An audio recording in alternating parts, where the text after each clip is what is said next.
नमस्कार, आप देख रहे हैं न्यूज CGNN नेटवर्क और आपके साथ मैं हूं सीमा। चलिए ब्रेक कर लेते हैं छत्तीसगढ़ से जुड़े कुछ खास खबरों का। बिलासपुर शहर से 40 किलोमीटर दूर स्थित आदिकालीन पर्वतवासिनी मां बगलामुखी मन्नादाई मंदिर में बड़े ही उत्साह के साथ शारदीय नवरात्रि का पर्व मनाया गया। आपको बता दें कि मां बगलामुखी मन्नादाई स्वयं से प्राकट्य है, जो लगभग 300 वर्ष पूर्व धामा धुरवा बैगा के द्वारा सोठी के ठड़गा पहाड़ से स्वप्न के द्वारा स्वयं यहाँ विराजित हुई। इनके दर्शन के लिए दूर दूर से लोग यहाँ पहुँचते हैं। मन्नतें भी यहाँ पूरी होती है।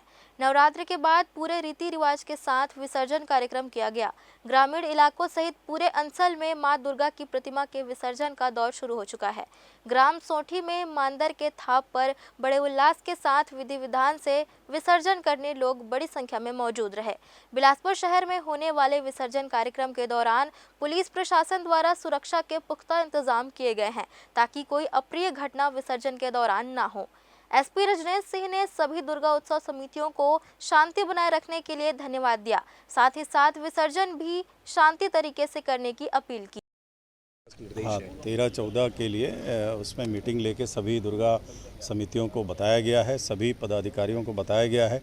मैं ये भी कहना चाहूँगा कि हमारे जितने भी शहर में दुर्गा पंडाल, दुर्गा समितियाँ, झांकी, ये सभी का आयोजन बहुत अच्छे से रहा है। मैं उन सभी लोगों को, आयोजकों को बधाई देता हूँ और उनको शुभकामनाएं देता हूँ और धन्यवाद करता हूँ कि उन्होंने शासन प्रशासन का जो भी निर्देश थे उसका अक्षरशः पालन किया है। और इसी तरीके से हम चाहेंगे कि आगे भी हम लोग आम नागरिकों को एक सुरक्षित माहौल में ऐसे आयोजन को दे सकें और सफलतापूर्वक उसको कर सकें। तो इसी प्रकार से मैं चाहूँगा कि माँ दुर्गा की जो प्रतिमाएं हैं उसका भी विसर्जन शांतिपूर्ण तरीके से हो और लोग बहुत ही इसमें आनंद लें। शहर की सड़कों पर बुलेट सवार युवकों का आतंक लगातार जारी है। मॉडिफाइड साइलेंसर से तेज आवाज और चिंगारियां निकालते हुए वीडियो सोशल मीडिया में जमकर वायरल हो रहा है। यह वीडियो बिलासपुर के गौरव पथ पर महाराणा प्रताप चौक से मंगला चौक की ओर जाते हुए बुलेट सवार युवकों का है। वीडियो में आप साफ साफ देख सकते हैं कि किस तरह से साइलेंसर से फायरिंग की आवाज और चिंगारी से लोगों में डर का माहौल बनाया जा रहा है। वीडियो बनाने वाले जागरूक नागरिक ने यातायात पुलिस से कार्रवाई की मांग की है। मॉडिफाइड साइलेंसर के खिलाफ यातायात पुलिस का अभियान ठंडे बस्ते में जाता नजर आ रहा है। अब देखना यह होगा कि यातायात पुलिस इन युवकों पर कार्रवाई करती भी है या नहीं।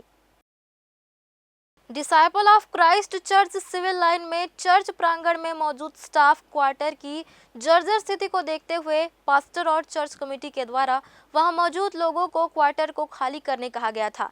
इसके पहले उन्हें नोटिस भी दिया गया, लेकिन वहां रहने वाले मसीह परिवार मकान खाली करने में आनाकानी करने लगा।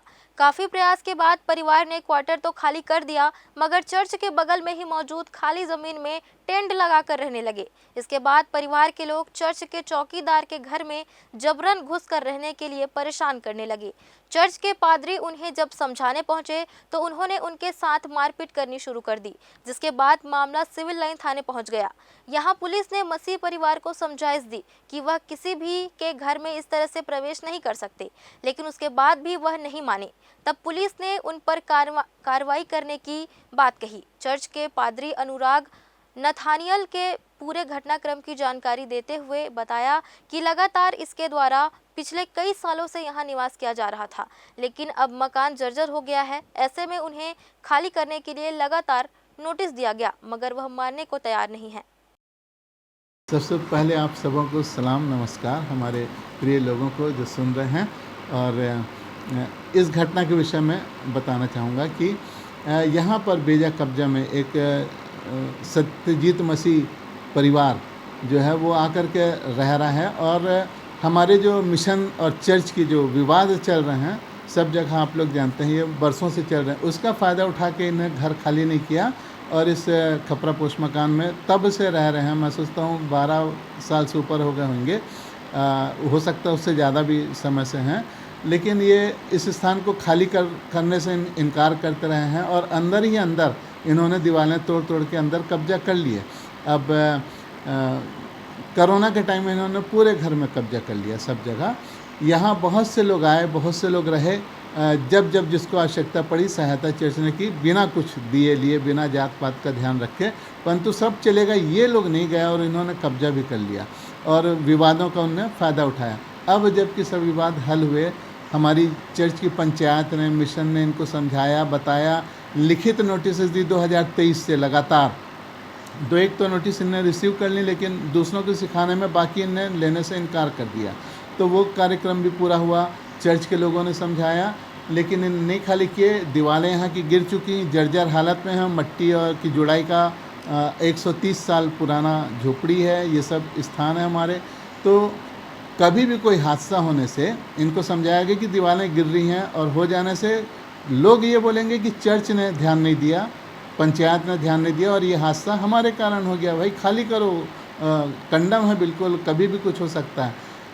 इस बीच में सारे लेटर्स और समझाइश के बाद भी जब ये नहीं गए और दीवार और भसक गई, अभी भी आप देख सकते हैं कंश बचा है। तो इन लोगों ने इस स्थान को, हमने इनको बात करके समझा करके पंचायत ने खाली कराया। इनने पैसे भी मांगे, वो भी अध्यक्ष महोदय ने, मिस्टर ए डैनियल हमारे अध्यक्ष हैं, उनने प्रॉमिस किया सबके सामने, जनता के सामने, कि हम आपको देंगे जो सहायता बन सकेगी।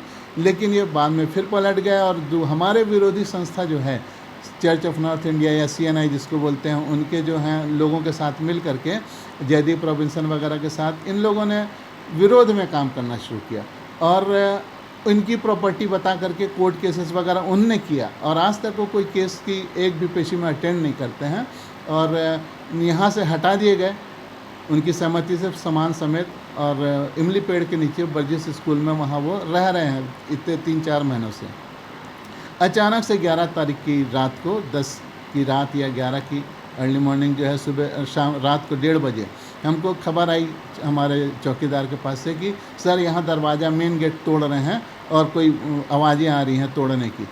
तो मैं, मेरी पत्नी और दामाद, हम लोग ही हैं, अब उसको छोड़ तो सकते नहीं हैं भाई, क्या है। तो वहाँ गए हम लोग और ये पूरा परिवार और इनके लोग, लेबर सब बुला के इन लोग रखे थे और मेन गेट बर्जिस का भी ताला लगा दिए थे कि कोई अंदर ना आ सके। उन लोगों ने ऐसा किया था योजना के साथ। और उसी अंधेरे में हम पे उन्होंने अटैक कर दिया, क्योंकि हम लोग 3 ही लोग थे और मुझको छाती में, सीने पे चोट लगी, जो मारा गया। पर अंधेरे में कुछ समझ में नहीं आया कि क्या है, पर भी मैंने हाथ चलता हुआ वो जो देखा, इनका मैंने नाम लिखाया वो, और पैर पे भी किसी ने, जब तक यहाँ ध्यान, पैर पे भी अटैक कर दिया। तो ऐसा हुआ, लेकिन मेरा दामाद ने आकर के वो बचा लिया वो। और तब तक तो हमारे लोगों को, जिनको हमने फ़ोन कर दिया था, वो आ गए और वो बीच बचाव हो गया, बचा लिए। और इनने पुलिस को बुला लिया हमने 112 लगा करके। उसके बाद हम लोग थाने गए, वो उनकी सुन नहीं रहे थे, तो 3 गाड़ियाँ और आ गई, पुलिस वाले आ गए, समझाइश दे करके, डहरिया साहब थे शायद, उनने समझाया, बताया, ताला लगाया और मना किया कि यहाँ से सामान नहीं उठाओगे, किसी प्रकार का झगड़ा ना हो। कल जब TI साहब आएंगे उनके सामने अपनी अपनी बात रखो, जैसा वो बोलेंगे वैसा होगा। लेकिन सबके जाते ही सुबह 5 बजे से इनने फिर से सामान ढोना शुरू कर दिया, वहाँ ले जाना शुरू कर दिया। और 12 बजे घर का भी ताला तोड़ दिया, बाहर का तो मेन गेट तोड़े, अंदर भी तोड़े, और हमारे चौकीदार और परिवार के पास जो ताले लगे था उनको भी तोड़ करके इनने सामान घुसाना शुरू किया। TI साहब ने इनको बुलाया, हमको भी बुलाया 1 बजे दिन को, और काफ़ी देर समझाइश हुई। CSP साहब भी थे उनके सामने कि भाई आपके ऊपर धाराएं लग जाएंगी, आप गलत किसी दूसरे के घर में नहीं घुस सकते, सर्वेंट क्वार्टर में भी दूसरे के जो रह रहे हैं। पर इनने मानने से इनकार किया। 5 बजे शाम तक का समय TI साहब के द्वारा दिया गया कि आप खाली कर दो, परंतु इनने तो लौट के आके थाने में बाकी सामान जो बचा था वो भी अंदर रख लिया। और इनने बोले कि हम तो आरक्षित जाति के हैं, कोई हमारा कुछ कर नहीं सकता, और इसलिए उनने सब बात मानने से इनकार किया और सामान नहीं हटाए। FIR दर्ज हो गई है, कल शाम को रात तक हमारा डॉक्टरी मुलाहिजा भी हो गया है और शेष कार्रवाई होनी बाकी है जो अभी तक नहीं हो पाई। चाह रहे हैं सर, ये लोग ना तो किसी दया के पात्र हैं और ना ही किसी समझौते और ना कोई इनके साथ किसी अनुतोष के। इनको धन्यवादित होना चाहिए चर्च और समाज के प्रति कि इतने साल जितना भी वो बोलते हैं यहाँ पर अवैध रूप से ही सही रहे, बिजली पानी सबको उन्होंने उपयोग किया। हमको पता चला ये अंडरग्राउंड कब नालियाँ खींच करके अंदर से वो बिजली भी इनने ले ली, फ्री वो सब इनने काम किया है। चोरी की बिजली से। अभी भी ये जो इमली पेड़ के नीचे जो इनने झोपड़ी बना करके रखे, वहाँ भी टीआई के सामने भी जब पूछा गया कि आपने बिजली कैसे ली, तो बोले हम डायरेक्ट खींच लिए। इस तरह के काम करते हैं, वो बिजली चल रही है उनके यहाँ। और हम चाहते हैं कि इनको यहाँ से, इस स्थान से हटाया जाए। इनका हमारे चर्च, मिशन और ईसाई समाज से कोई लेना देना नहीं है। क्या है पूरा मामला और क्या कार्रवाई है? इनका आपस का मामला था। पूर्व में भी इनके द्वारा जो चर्च की जो संस्थापक लोग हैं और पंचायत हैं उनके द्वारा समझाइश दी गई थी। उसके बावजूद भी जसवंत सिंह के द्वारा रात्रि में करीब 1:30 बजे के आसपास ज़बरदस्ती अब उनके कमरे में घुसकर, चौकीदार के कमरे में घुसकर सामान रख लिया गया और लड़ाई झगड़ा किया, मारपीट की गई, जिस पर थाना सिविल लाइन में अपराध पंजीबद्ध कर विवेचना में लिया गया है। हर वर्ष की तरह इस वर्ष भी विजयादशमी के पावन अवसर पर बिलासपुर पुलिस ग्राउंड में रावण के पुतला दहन का आयोजन किया गया। इस बार नगर विधायक अमर अग्रवाल के हाथों रावण का दहन किया गया। कार्यक्रम को देखने शहर वासियों के साथ साथ दूर दूर से ग्रामीण भी यहां पहुंचे हुए थे। पूरा पुलिस मैदान खचाखच भीड़ से भरा हुआ था।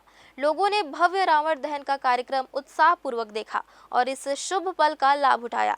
आपको बता दें कि इस बार निगम का रावण लगभग 62 फीट का बनाया गया था, जिसके जलने से ध्वनि और पटाखों की गूंज ने शहरवासियों को आभास करा दिया कि दशानन का दहन हो चुका है और असत्य पर सत्य की जीत हो गई है। Civil line police TI Pradeep Arya की सेना भी पुलिस मैदान में मौजूद रही।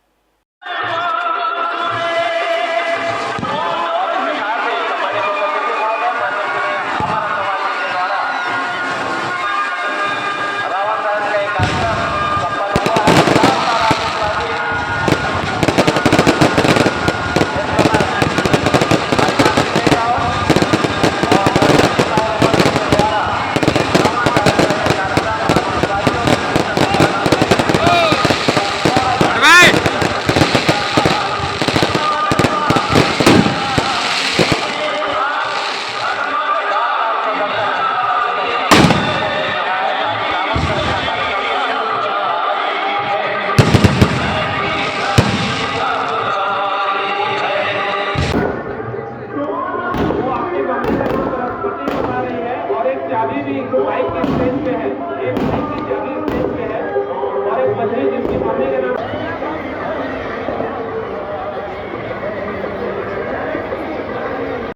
पर धर्म की विजय